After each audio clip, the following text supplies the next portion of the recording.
नमस्कार दोस्तों।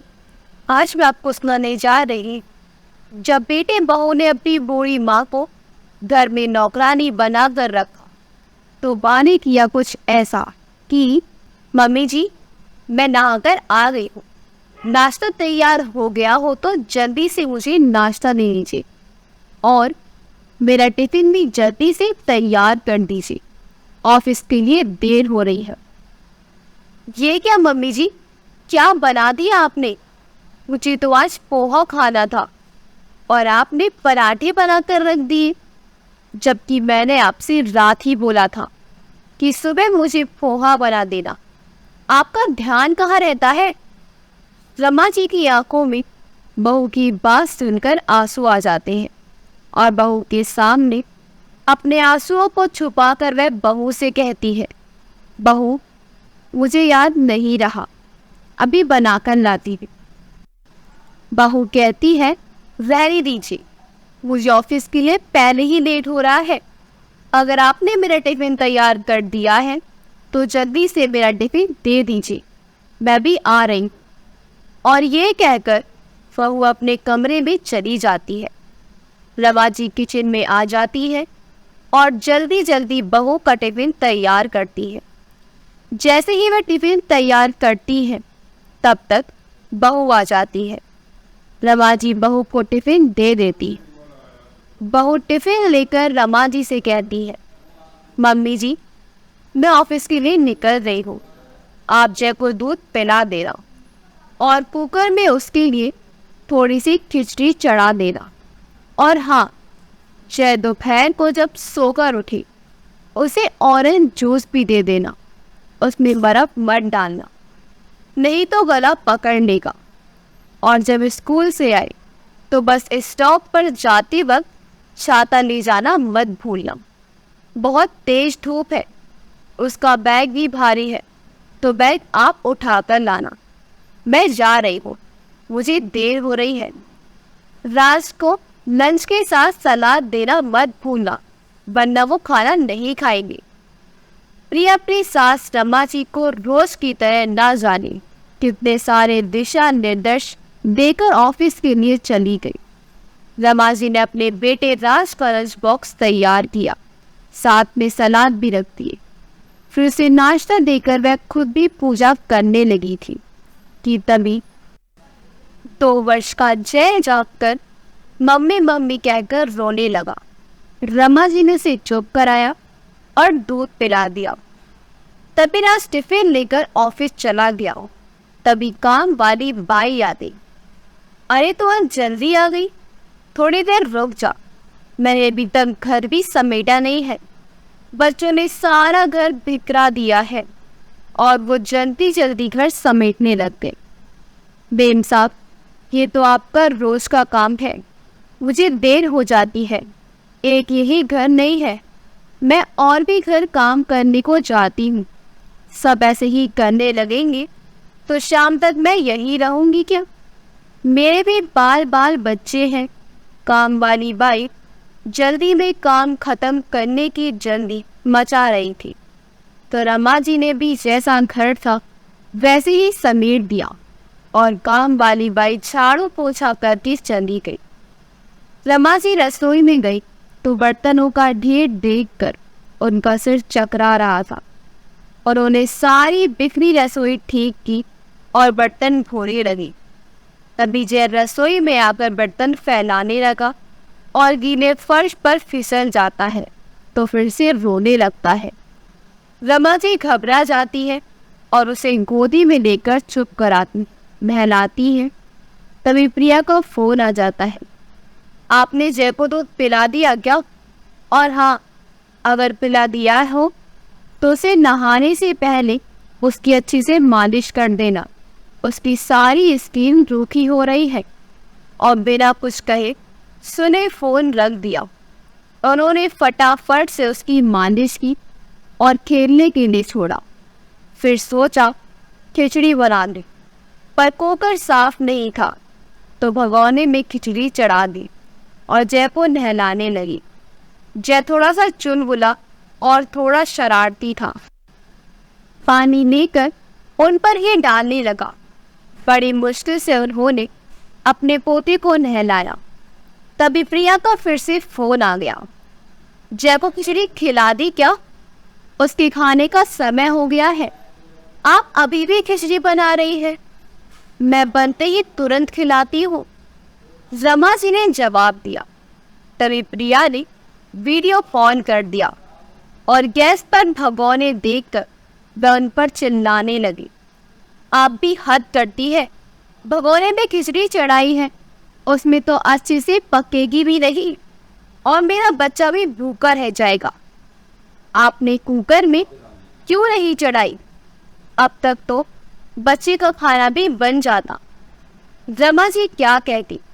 प्रिया लगातार बोले जा रही थी जब तक उन्होंने खुद नहीं फोन रख दिया। शायद केबिन में कोई आ गया था। रमा जी की आंखें भर आई। उन्होंने अपने आप को संभाला। तब तक खिचड़ी भी बन गई थी। उसे ठंडा कर के जय को खिलाने लगी। बच्चे इतनी आसानी से कहाँ कुछ खाते हैं। बच्चों को खाना खिलाना भी बड़ा मुश्किल काम है। एक जगह बैठकर तो बिल्कुल नहीं खाते। जय के पीछे दौड़ भाग कर कि वो थक गई। थोड़ी देर के लिए बैठ गई। अब उन्हें भी भूख लगने लगी थी। रसोई में से नाश्ता लेकर खा लिया और अभी बर्तनों का ढेर रखा था। बेटे बहू इतना कमाते हैं फिर भी बर्तन वाली नहीं लगाते हैं। सिर्फ झाड़ू पोछा वाली लगा रखी है, वो भी इसलिए कि उनका बेटा गंदे आंगन में नहीं खेले। रमा जी की उम्र 60 की ज़्यादा नहीं थी, पर बीमारी इंसान को समय से पहले ही बूढ़ा बना देती है। रमा जी शुगर के कारण जल्दी थक जाती थी और बहुत जल्दी भूख लग जाती थी। राजुन की एकमात्र संतान थी। उसी का पालन पोषण दिया और उसे अपने पैरों पर खड़ा किया। अभी 10 साल पहले पति की मौत हुई थी।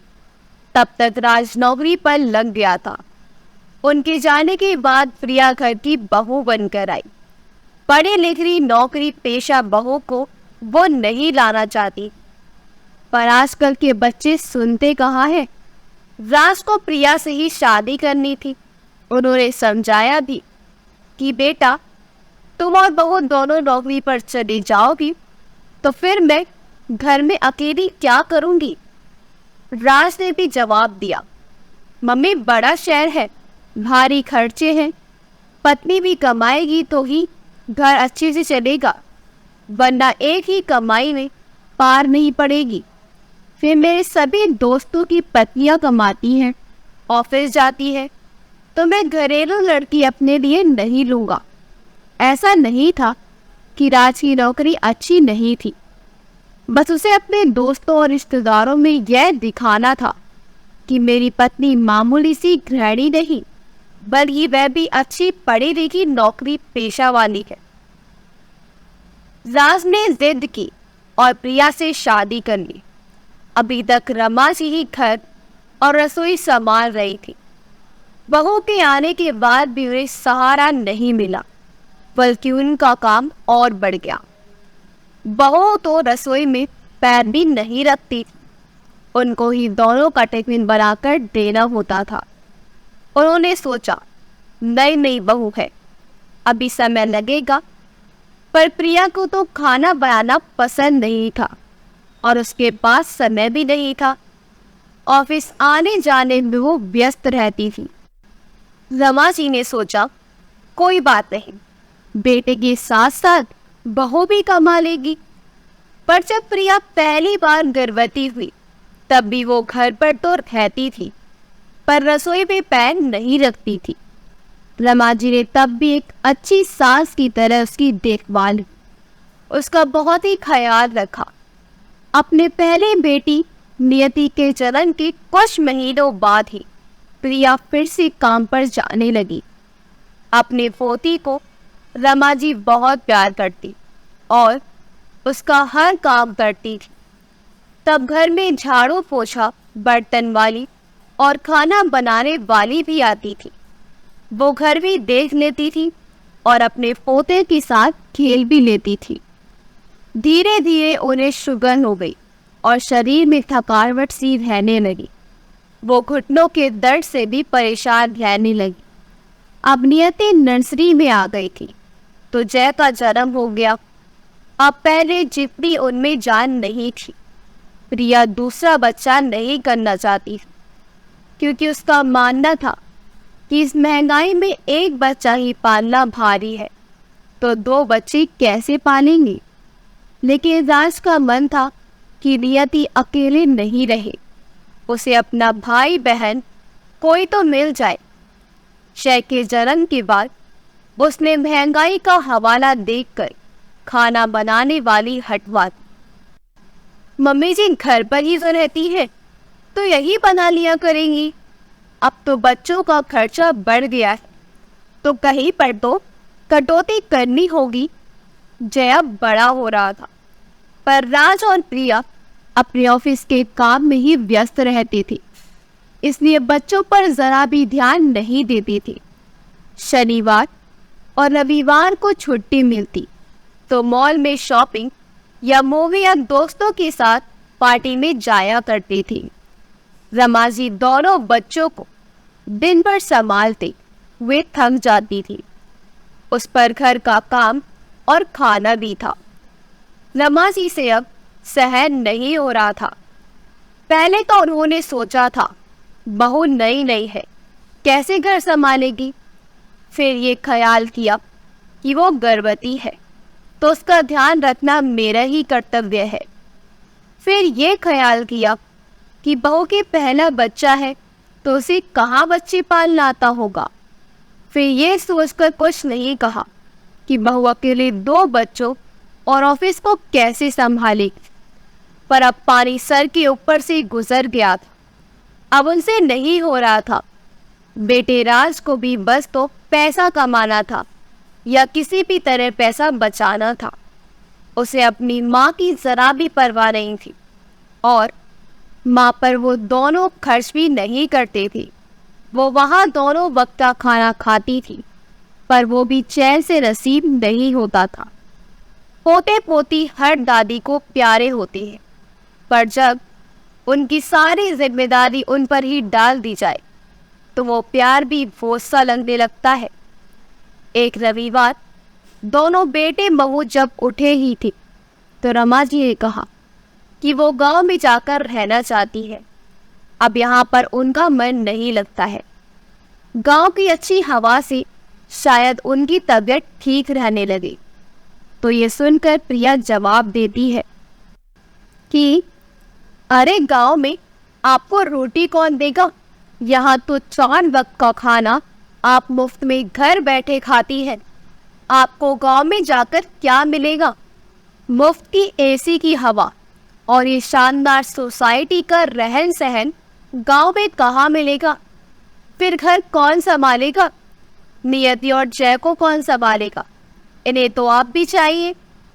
ये सुनकर रमा जी का दिल भर आया। बहू में यहाँ मुफ्त का नहीं खाती हूँ, तेरे 3 समय बर्तन मांजती हूँ, 3 वक्त का नाश्ता खाना बनाती हूँ, तुम्हारे दोनों बच्चों को संभालती हूँ। इतना काम करने के लिए कोई दिन भर की मेड रखोगी तो तुम्हारे 14-15 हज़ार आराम से खर्च हो जाएंगे। मैं तुम्हारे रुपए बचाती हूँ, मैं मुफ्त में नहीं खाती। पर तुम्हें तो मैं मुफ्त की नौकरानी मिली गई हूँ। तुम्हारे पति को पालने में, बड़ा करने में मैंने लाखों खर्च किए हैं। तुम और तुम्हारा पति जीवन भर मैं मुझे उठाकर खिलाओ तो भी खर्च नहीं उतार पाओगे। आज तुमने 2 रोटी की कीमत लगा दी, वह मैं भी खुद बनाती हूँ। तुमने तो आज तक मुझे 2 रोटी कभी बनाकर खिलाई भी नहीं। एक बार रसोई में जाकर तो देखो, खाना बनाकर तो देखो, तो तुम्हें खुद ही पता चल जाएगा कि खाना कैसे बनता है, कितनी मेहनत से बनता है। दूसरों का नाम रखना आसान होता है और जब वही काम खुद करना पड़ता है तब पता चलता है कि ये काम कितनी मेहनत का है। तुमने कभी खाना बनाकर नहीं देखा तो तुम्हें क्या समझ में आएगा। तुम्हें तो रसोई बनाना फिजूल का काम लगता है। तुम्हारे लिए मेरे प्यार, परवाह और इस घर के प्रति समर्पण की कीमत बस यही 2 रोटी है। मैंने तो तुम्हें अपना समझकर तुम्हारा ख्याल रखा, पर तुमने तो अपनी सास को ही मुफ्त खौर बता दिया। मुझे तुम्हें अपनी बहू कहते हुए भी शर्म आ रही है। जब अपना बेटा ही अपना ना रहा तो तुम तो फिर भी पराए घर से आई हो। इसे भी अपनी माँ की तकलीफ परेशान नजर नहीं आ रही, बस पैसे कमाने की पड़ी है। कबीराज ने आकर पूछा कि माँ कैसी हो? माँ तुम्हें कोई तकलीफ तो नहीं है? अस्पताल भी मैं अपनी सहेली के साथ जाती हूँ और खुद की दवाई भी मैं खुद तेरे पापा की पेंशन के रुपयों से लाती हूँ। मैंने अपने बेटे, बहू और दोनों बच्चों के लिए बहुत किया है, पर अब और नहीं कर सकती। तुम तुम्हारे बच्चे और घर संभालो। वैसे तो घर मेरे पति और मेरा बस आया हुआ है, पर एक माँ होकर मैं अपने बच्चों को बेघर नहीं कर सकती हूँ। मैं इस घर में तुम्हें बहू बनाकर लाई थी, तो तुम्हें कैसे घर से जाने को कह दी? तुम दोनों को तो शर्म नहीं है, पर मेरी आंखों में अब भी शर्म का पानी बचा हुआ है। बस मुझे अभी इस घर से जाना है। इस उम्र में बीमारी संभालूं, रसोई संभालूं, घर संभालूं या छोटे बच्चों को संभालूं। प्रिया, मैं इस घर की मालकिन हूँ, बावर्ची और तुम्हारे बच्चों की आया नहीं हूँ। अपने बच्चों को संभालो या एक मेड रख लो, मुझसे तो ये सबब नहीं संभाला नहीं जाता। रही बात खर्चे की, तो मैं तुम दोनों से 1 रुपया भी नहीं मांगूंगी, क्योंकि इसके लिए मेरे पति की पेंशन ही काफ़ी है। बहू, तुम जब भी ऑफिस जाती थी, जय के खाने पीने के लिए 10 बार फ़ोन कर देती थी। कभी मुझसे भी पूछती कि मम्मी जी आपने खाना खाया या नहीं, समय पर दवाई ली या नहीं। क्या तुम्हारा कोई फ़र्ज़ नहीं बनता है कि जिस माँ ने तुम्हारे पति को बड़ा किया, जो तुम्हारे बच्चों को पाल रही है, उसके प्रति तुम्हारा कोई फ़र्ज़ नहीं बनता है? ये कहकर रमा जी फोट फोट कर रोने लगी। राज और प्रिया दोनों बेटे बहू की नज़र शर्म से झूक गई। वो कुछ कहने के लायक नहीं रहे थे। रमा जी की रमाओं को उन्होंने कभी समझा ही नहीं। वो दोनों क्या कहते, उनकी बोलती बंद हो गई। माँ को रोता हुआ देखकर राज उठकर अपनी माँ के पास आया और माँ को चुप करते हुए बोला, मम्मी मुझे माफ़ कर दो। पैसे कमाने और पैसे बचाने के चक्कर में मैं अपने माँ के दर्द और तकलीफ को भूल गया था, पर अब ऐसा नहीं होगा। अब मैं आपका पूरा ध्यान रखूँगा। अब मैं आपको कभी भी शिकायत का मौका नहीं दूंगा। आप घर छोड़कर मत जाइए। मुझे और प्रिया को तो घर के बारे में और दोनों बच्चों की आदतों के बारे में कुछ पता ही नहीं है। अभी इतने सालों से रमा जी देखकर संभाल कर रही थी, तो उन्हें घर और बच्चों की आदतों के बारे में बिल्कुल भी पता नहीं था। दोनों बेटे बहू की आंखें खुल गई। आज रह कर अपनी गलती याद आ रही थी। तभी प्रिया रमा जी के पास आकर उनसे माफ़ी मांगती है। मम्मी जी, मुझे भी माफ़ कर दो। आपने माँ बनकर हम सबका ध्यान रखा और मैंने आपको कभी सास समझकर आपका आदर सम्मान नहीं किया। आप चले जाएंगे तो दोनों बच्चे कैसे रहेंगे? इन्हें आपकी आदत तो हो चुकी है। ये घर में अकेले नहीं संभाल पाऊंगी। ये घर आपका है मम्मी जी। आप इस घर की मालकिन हैं और हमेशा रहेंगी। मुझे मेरी गलती का एहसास हो गया है। मैं आपको शिकायत का मौका नहीं दूँ और घर के काम भी मैं आपको सहयोग किए करूँगी। मुझसे बहुत बड़ी भूल हो गई। प्लीज़ मम्मी जी चुप हो जाओ और मुझे माफ़ कर दीजिए। रमा जी लगातार रोए जा रही थी। उनके आंसू रुकने का नाम ही नहीं ले रहे थे। दोनों बेटे बहू रमा जी को चुप करते हैं। बेटे के माफ़ी मांगने के बाद पर अपनी गलती का एहसास होने के बाद रमा जी पिघल जाती है और वहीं रुक जाती है। अगले दिन से बर्तन वाली और खाना बनाने वाली रख दी जाती है। प्रिया अब सुबह को जल्दी उठने लगी थी। ऑफिस जाने से पहले रसोई में मम्मी जी का हाथ बटाने लगी थी और घर के काम में भी काफ़ी सहयोग करने लगी थी। ऑफिस से आने के बाद घर में जो काम दिखाई देता था वह भी अब रमा जी से ना कहकर खुद करने लगी थी। पर दोनों बच्चों की जिम्मेदारी अभी भी रमा जी ने ही ले रखी थी, क्योंकि मोल से ज़्यादा ब्याज पराया होता है। संतान की संतान से कभी मोल नहीं छूटता है। आजकल ऐसी घटना आम हो रही है। कुछ लोग बुजुर्गों के साथ तो रखते हैं पर उन्हें नौकर बना लेते हैं और उनका ख्याल भी नहीं रखते हैं। अपनी संतान को पालने और बड़ा करने में ही माता पिता थक कर चूर हो जाते हैं। अगर आपको हमारी कहानी अच्छी लगी हो तो हमारी वीडियो को लाइक करें, शेयर करें और हमारे चैनल योगी वॉइस को सब्सक्राइब कर दें। मिलते हैं अगली वीडियो में। आपका बहुत बहुत धन्यवाद।